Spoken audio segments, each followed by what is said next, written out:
Thank you for joining today's Print Tracker University webinar. We'll get started here in just a minute.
Thank you for joining today. We'll get started in just another minute. Just give people a few more minutes to join here.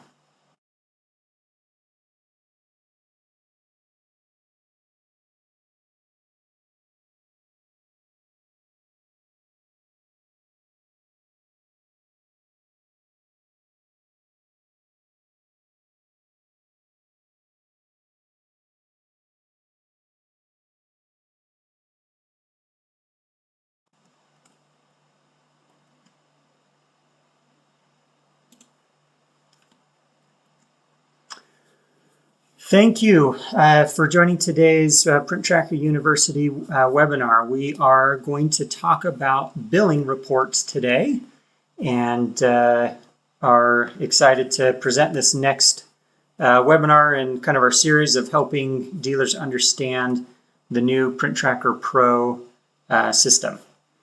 We've done 3 other webinars now. Those are all saved on our YouTube channel.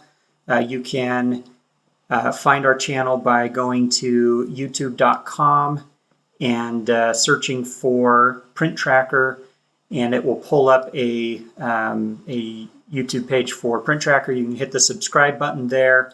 That will give you notifications of any upcoming scheduled webinars. It'll give you access to any of our historical webinars that you can watch. Last week's, for example, we covered setting up billing dates in the Print Tracker web admin. And that's kind of an important component to making billing reports work. So if you haven't seen last week's webinar or have questions on how to set up billing periods in Print Tracker Pro, you can always check out that webinar. Again, it's on our YouTube channel. Search for Print Tracker, hit the subscribe button so you can get notifications of future videos and webinars. And we'll keep adding additional topics as they get requested or as we find additional topics to cover. So again, thanks for joining. We'll jump in today to talk about billing reports. So if we jump over to the web admin, we can see our dealer here called My Dealer. Like I said last week, we went through the process of adding some billing dates to different customers in our dealership here. So we had some of them set to bill on the 15th of the month, and we had one entity that was set to bill on the last day of the month. And so now we've got a couple different contract billing dates in the system. Now we want to go create a report that has all of the necessary data for billing and get it emailed to us on a scheduled basis. So we're going to go ahead and talk through that process. And just as a reminder, if you have any questions along the way, feel free to pop them in the chat on the webinar. We'll cover those at the end if we have time. If we don't have time at the end of the session, we'll be sure to get back to you via email. But go ahead and put your questions in the chat and we'll make sure we get those addressed. So in order to set up a billing report, we come over here under this Insights tab. There is a Reports option here. So if we click on that, we want to set up a new report, and we'll call this our billing report.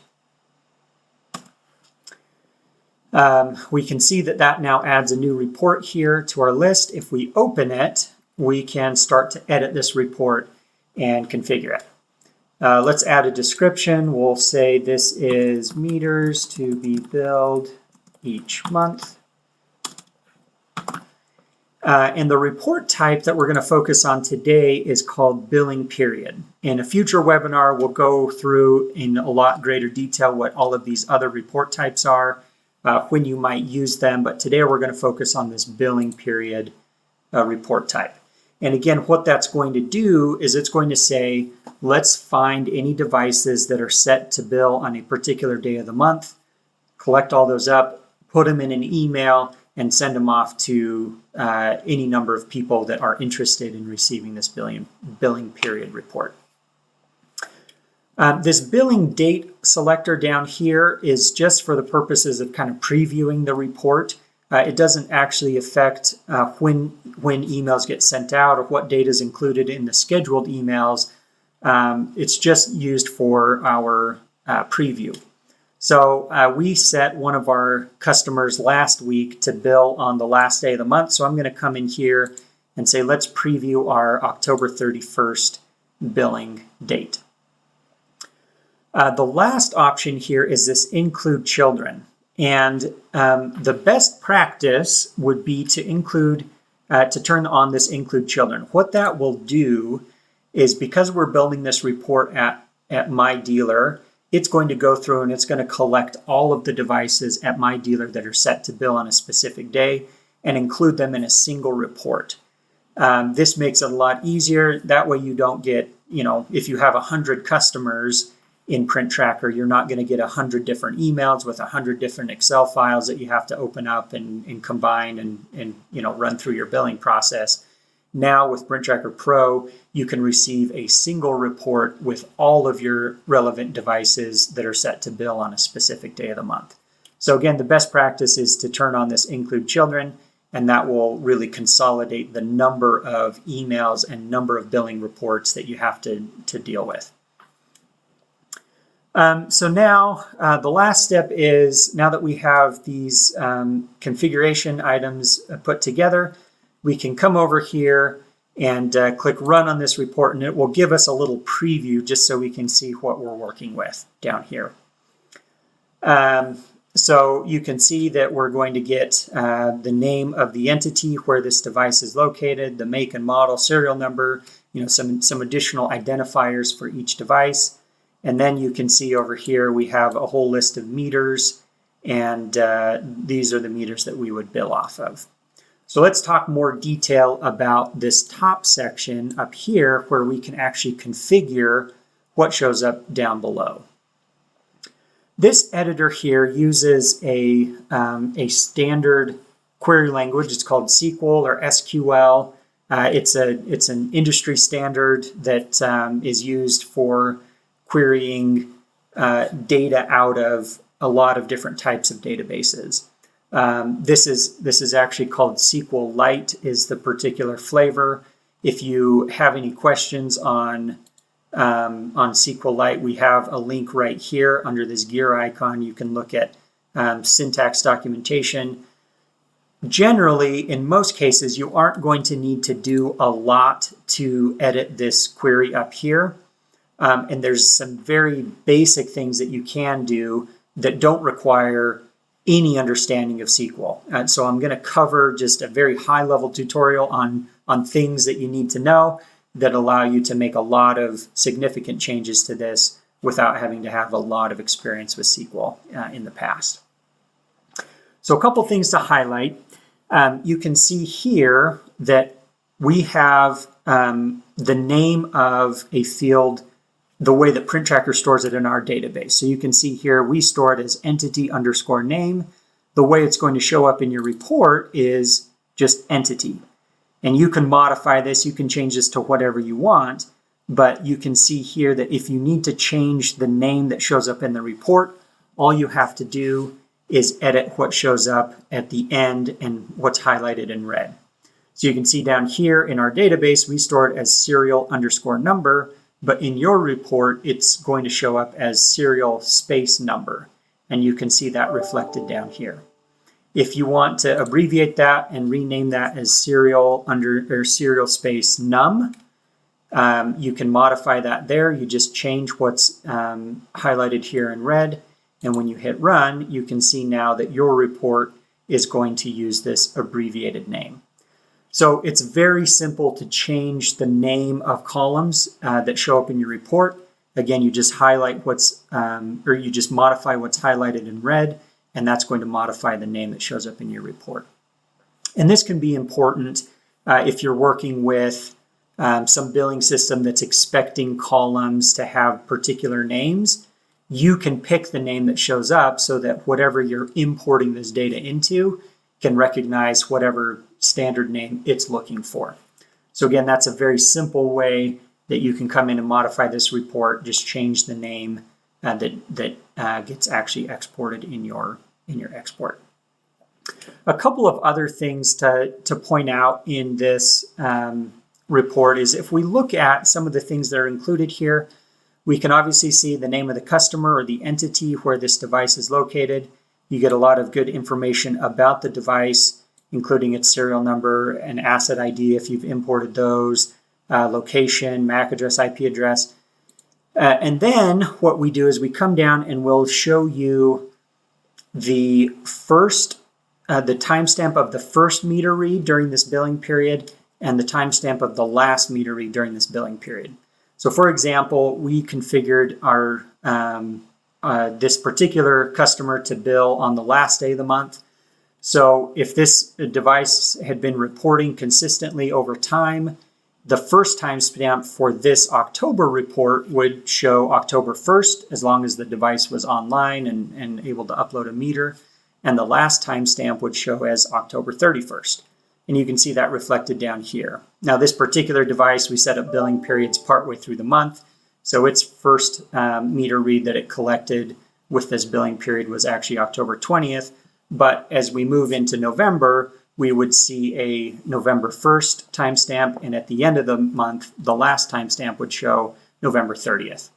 And then it's going to calculate how many days have elapsed between the first and the last period. In this case, it's been about 11 days. And then what we do is we'll show you a list of meters, in this case, total black, total color, total prints, copies, faxes, scans. You get your three-tier colors here. And where each of these have the word first in front of them, what that's going to indicate is this was the total meter as of the first time period in this billing report. This would be the total black meter for the first data collected during this billing period. And then you can see the same thing down here. We have the same total black, color, print, so on and so forth. And this last would indicate this is the meter value for the last meter collected during this billing period. And then the last section here you can see are called volumes. So this would be the total meter volume, the total black volume, total color volume over this time period. And all that's going to do is it's going to take take the difference between your last meter read during that billing period and the first meter read during that billing period. And it's going to just take the difference between that to say this is the total number of pages printed, this is the total black pages, total color pages, so on and so forth. And again, you can see that reflected down here in our report preview.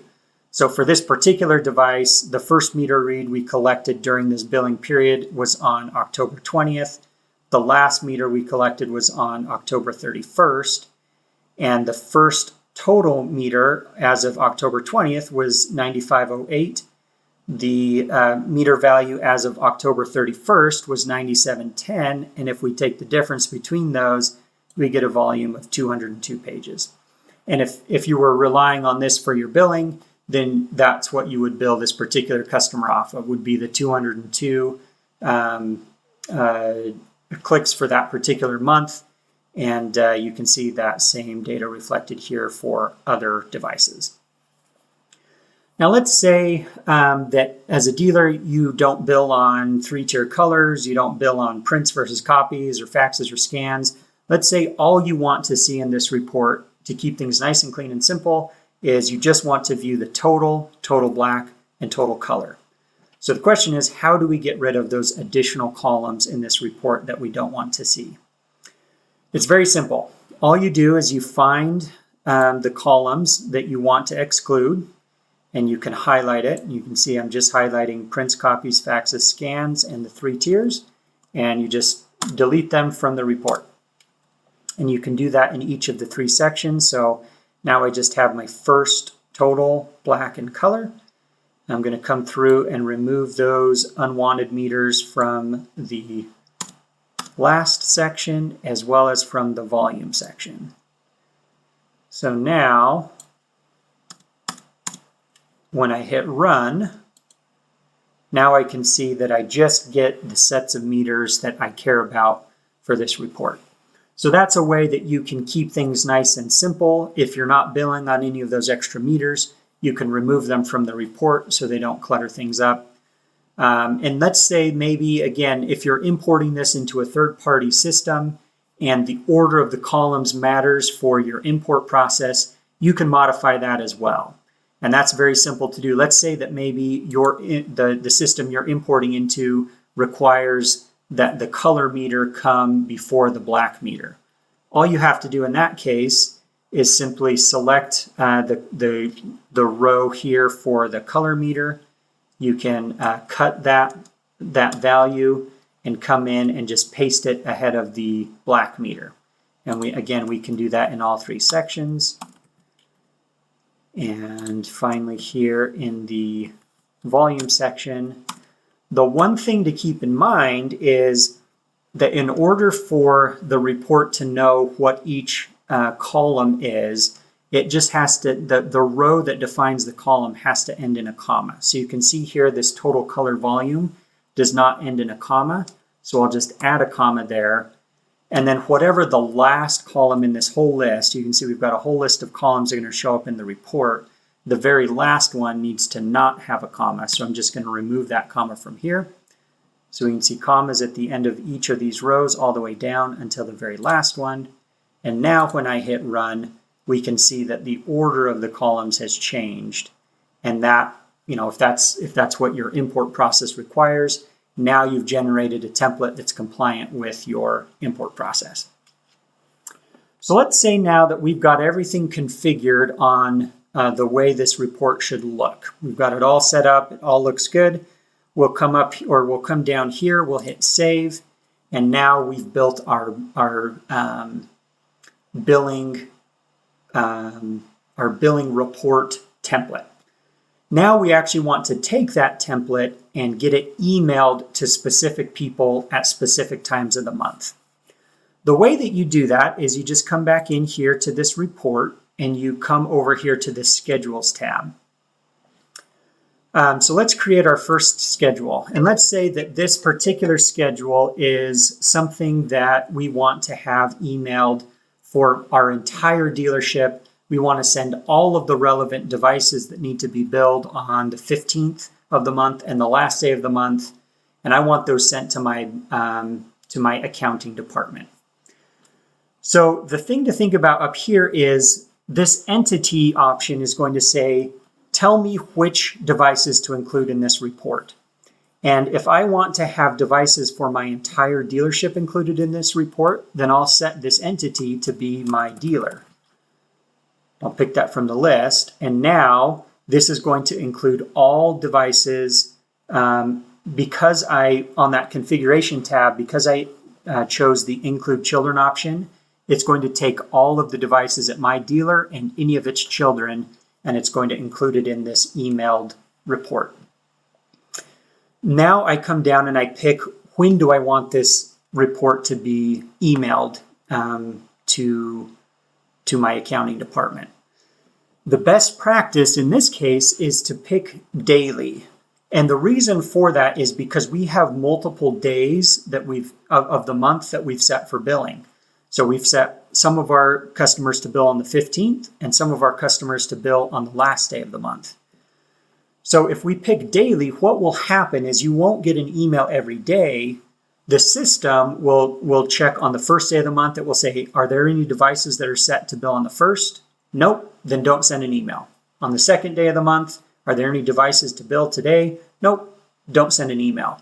When it gets to the 15th of the month, it will say, are there any devices to bill on the 15th? They'll say, yes, here's a list of all these devices that are set to bill on the 15th.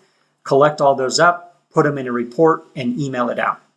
And then it'll continue to go throughout the month. On the 16th, it says no devices to bill. By the time it gets to the last day of the month, it will say, yep, I've got a whole bunch of devices to bill. Collect those up, put them in an email, and send it off.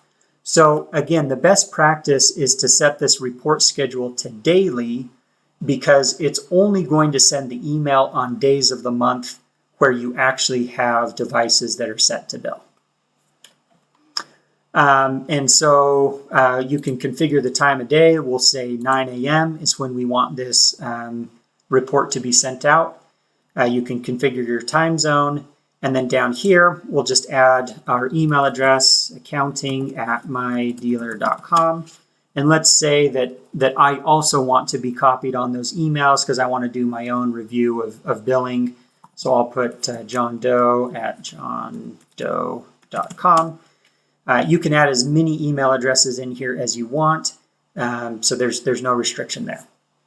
And then the last piece is if you want to configure the subject line and the body, you can do that. You can see kind of this squiggly brace syntax in here. What that's going to do is it's going to take whatever report name you've specified here, which in our case was billing report. So the subject line would read, a new billing report is available. So in this case, I'd probably just delete the report out of there, so it's not redundant. But again, the subject line and the body of the email completely configurable by you as the dealer. So now that we've got our emailed schedule set up, all I do is hit save, and we can see that it's now been added. And again, because I selected my dealer and I chose to include all of the children over here on the configuration page, what that's going to do is it's going to send on whatever days of the month I have configured my customers to bill on. I'm going to get an email sent to my accounting department and myself at 9 a.m. on those days of the month. Now, let's say that I have an end customer who is interested in receiving a copy of this report for their own devices. How do I set that up so that it can get sent off to them automatically as well? The way you do that is you can come in here to create a new schedule, and instead of selecting my dealer, I'm going to put in one of my customers. And in this case, I'm going to select PPM, which is a customer that's set to bill on the last day of the month. Again, I'll come down here, I'll set this to daily so that, if in the future I ever change their billing period to maybe the 20th of the month, because that's the way the new contract is written, I won't have to come in and change this report schedule because it's still just going to check every day. And instead of sending it on the 15th, it's going to see that billing period changed to the 20th, and it's going to start sending it out on the 20th automatically without me having to modify anything here in this report schedule. So I'll set them to get the email at 9 a.m. as well.